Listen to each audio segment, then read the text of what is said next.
Today is June 16, 50 years since the Soweto youth marched against Bantu education. With me is Solly Moeng, political commentator, who is going to talk to us about the legacy of that day. Solly, welcome. Hello, Chris. So happy to be here.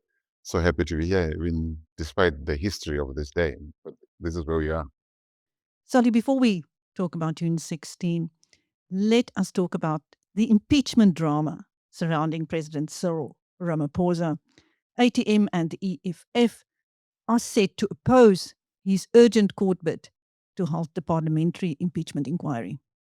Yeah, of course. Look, the EFF is the one that took him to court, took this whole process to court in the first place.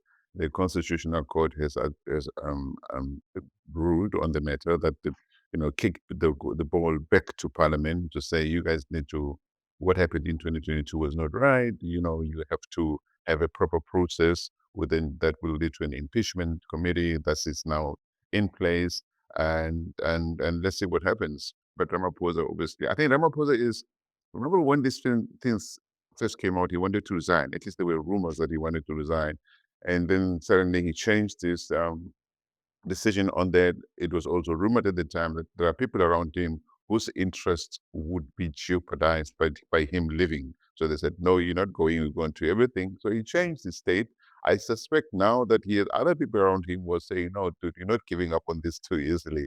We're going to fight this thing until the end. And I think this is where it's at now. It is first of all, he said, okay, let's have this thing reviewed, which is going to be held in September.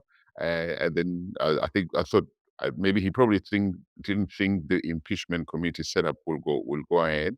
When they put it up, he said, okay, well, I'm going to interdict this thing, which is going to be held in July. Let's see what happens. And these parties are saying, no, you can't do that. Anyway, you do whatever you want. The law allows you to do that, but it doesn't stop the process from going ahead. And this is where we are at. Yeah, he doesn't seem set to resign. Sorry. No, no. Look, it's just buying time, really, kicking the ball further down the road. Ramaphosa is not going to be president of the ANC following its next elective conference in 2027. But he is buying time for himself, definitely for other people around him whose interests would not be aided by him leaving now and a certain Paul Mashatile is immediately coming in, because that's the only other alternative. I don't see anybody else coming in if Ramaphosa were to leave tomorrow. So I think he's going to buy time to as far as he can. But he's really chasing many ghosts here. I think that obviously public confidence in government, in the ANC-led government, is very, very, very low, if any exists at all.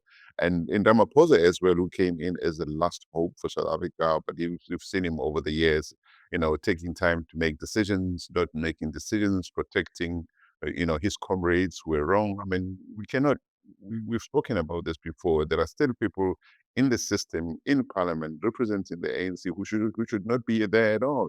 So he really just acts when he thinks he'll, just temper the anger of the South Africans, or when they're looking the other way, he keeps doing things the way he wants, or his party wants him to do it, to do them. So I think there's no confidence in Ramaphosa in the ANC. South Africans want change, but technically, legally, they will hold on until the very last moment. Sorry, meanwhile, the optics surrounding the former leader of the Democratic Alliance, John Steenhuisen, are worsening by the day. The beleaguered Minister of Agriculture, who is constantly under fire for his poor performance there, his very powerful chief of staff, Jana Roux, has shown utter contempt for struggling farmers asking for help. Yeah, it's absolutely crazy. I think it's absolutely crazy generally that in South Africa we live in a country where there are no consequences. In some of the things that people do here that they get away with, they wouldn't get away with the same things in other countries. And this lady would have been forced to resign. She would have been told, look, given what's happening, and given the pain that these farmers, the fears that they're facing with this foot and mouth disease, and this is a serious thing. This is an existential problem, threat to many of these people. And for her to privately be sending messages that they worded as they have been announced to be worded, and for her to be saying what she said, as well, thinking that the microphones are far away, whatever he's saying is not going to end up. It's just in poor taste. And she shouldn't be so indispensable that John holds on to her. I mean, John Steenhuisen was in trouble already, even before this Leroux lady started with their antics. The farmers wanted to take charge of the vaccination because the government too slow, not because they disrespect government, but because their livelihoods, their businesses were in trouble. And I think the communication between the department and the farming community was initially really, really bad. It's still maybe has nailed properly. And then you have this Jana coming up to be saying the things that she's been saying, basically disrespecting where these people are standing. I think it's not making John Steenhuisen's life easy. Maybe if he can remove her, maybe they should remove him and find somebody else with a lot more empathy and understanding of the impacts and the importance of this farming community to food security, but also to the economy of South Africa. Healthcare matters, but what matters most?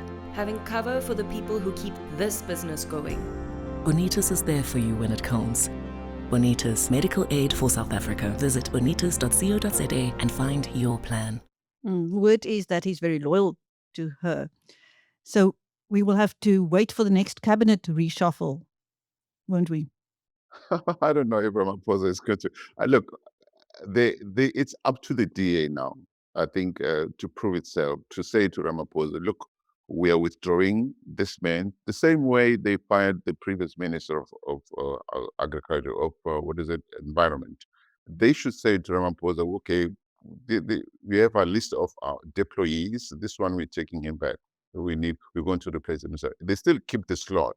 They can still find somebody else who will come back and hopefully bring more energy, but then more enthusiasm, more confidence into that community. It is important that government works with the farming community. Agriculture is our biggest contributor to the GDP, and we cannot have people in there playing games, becoming arrogant, because it's really arrogance. If you're going to say that kind of stuff that Jana Leroux has been saying, I don't know what else to describe it but arrogant. And she must be removed. In the Western Cape, the outgoing police commissioner supporting extending policing powers to the province. Yeah. Look, I interviewed JP Leroux from Switzerland about 3 years ago on this topic before the elections. And it's been going on for years. The DA in the province has been asking the national government, at the time they used the word devolution, to devolve some of the policing powers, at least to enable the province to take care of the rampant criminality, especially gang violence, drugs, and the stuff that we see in the streets of some of the poorest areas in the Cape. For years, the ANC has not been wanting to do this, and the political interpretation of it is that, well, the ANC wants the DA to fail. The ANC cannot afford to see the DA succeeding where the DA fails elsewhere. And anyway, it's a great thing for the ANC to use as a political say a weapon against the DA ahead of elections, that it's failing to drop the levels of violence in the Western Cape. Now, this man is maybe, I don't know if it's Madlanga Commission inspired. He's suddenly saying, okay, why let's not go the devolution way, which is a political decision, right? Which would require votes in the National Assembly, saying let's allow them to do certain things that will help the national police. And he's absolutely correct. That will help the national police also, focus its resources elsewhere and let them do some of the things they want to do, crime investigation and preparation of dockets, making sure these dockets end up with the prosecution's authority in a very firm presentation, not in ways that end up being thrown out of court because they, shoddy work was done out of them. I think it's a good thing. I think it serves two purposes. One, the DA will be able, and the mayor has already said, thank you, this is what we've been asking for. But it also means the DA cannot continue making excuses. I'm not saying it's been, but it's been on solid ground. Now it has the opportunity to show what it can do when it has the power that it has been asking for, at least some of them. Solly, back to today, June 16. What do you think the veterans of that march feel today, and how do they view the prospects of their grandchildren? Some of them are alive today, as to speak, Chris. Some of them are not alive anymore. Many of them are disappointed. I haven't seen any one of them, except those in government, of course, coming up to say, we are very happy. We've made amazing progress. If you look at youth unemployment in today, of course, the things facing the youth of today are totally different from the things that faced the youth in 1976. Then it was still in the heart, we're still in the belly of apartheid, and our Afrikaans had been imposed, as a teaching, as a language for teaching of instruction. People didn't want that. Now today is high levels of unemployment, youth unemployment, the issue of competition for jobs with many undocumented immigrants. It's a big thing, but also failure of government, the weak economy. The biggest thing is the weak economy, the corruption, the state capture, other forms of corruption, the stuff that's coming out of Majanga Commission, missed and squandered opportunities over these years. The ANC, and it's still the ANC that dominates the political space in South Africa, has no excuse. These are the people who came from a place of pain. They knew what needed to be done to take this country as far away from apartheid pain as possible into a place that is promised in the preamble of the Constitution of the Republic. They have failed. Many of them have gotten big bellies, big cars, big homes, big checks, good, well tax-funded travel across the world over the years, but things have not changed. I grew up in Soweto, Diepkloof. Okay, Chris, I went to Diepkloof last year, the place where I grew up. It's worse than during apartheid. It's worse than during apartheid. Now, these politicians like to come and say, yeah, but the ANC, the DA, is not taking care of its own townships. The townships in Johannesburg and elsewhere are terrible. It's worse. It's dirty. The primary school that I used to go to has got a squatter camp inside its yard. Okay? It's terrible. It actually made me want to cry. Johannesburg, the city of Johannesburg, is dead. So young people, when you say, but these things used to be better, then you get accused of saying, yeah, apartheid was better. No, these things were better. Whether you like it or not, Jodison Street, Small Street, Carlton Center, downtown Johannesburg was a place where I, as a teenager, used to hang out at with my friends. Okay, it was cool. It was really lovely. Uval, Hillbrow, go there today. Okay, so we have not taken this country for the youth of the future into a place where they'd feel really, really proud to be South African. It's all pain, pain, pain. And when we talk about things that really did work, we are told you were praising apartheid. It's not right, because a lot of the young people who were born after 1994 don't know what it was like. Of course, apartheid was terrible. This is not praising apartheid. Don't get me wrong. But the fact is we have failed them. We have had many opportunities lost, many opportunities squandered. And people in politics, in the political, sphere of mostly the ANC, they still live life as if they don't have a job to do to get this pain to a place that is better for the youth of this country. They have failed us, and anybody who supports the status quo electorally will be complicit to the pain. Yeah, I was just reading about somebody sweeping streets with a degree and feeling lucky that he has an opportunity to do so. A menial job. So that was Solly Moeng, political commentator, speaking to Biz News on a very sad day for South Africa's youth. I'm Chris Steyn. Thanks, Solly. Thank you, Chris. Thank you very much.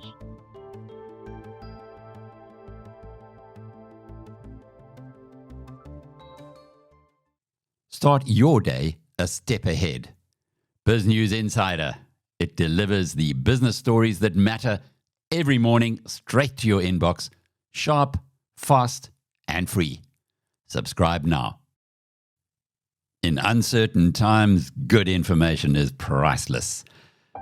The Biz News Conference is heading back to the Drakensberg. Join me, Alec Hogg, from the 11th to the 14th of August for BNC 9, Champagne Sports Resort, where it all began, and where our community gathers for honest conversations, smart investing insights, and direct access to some of South Africa's sharpest minds.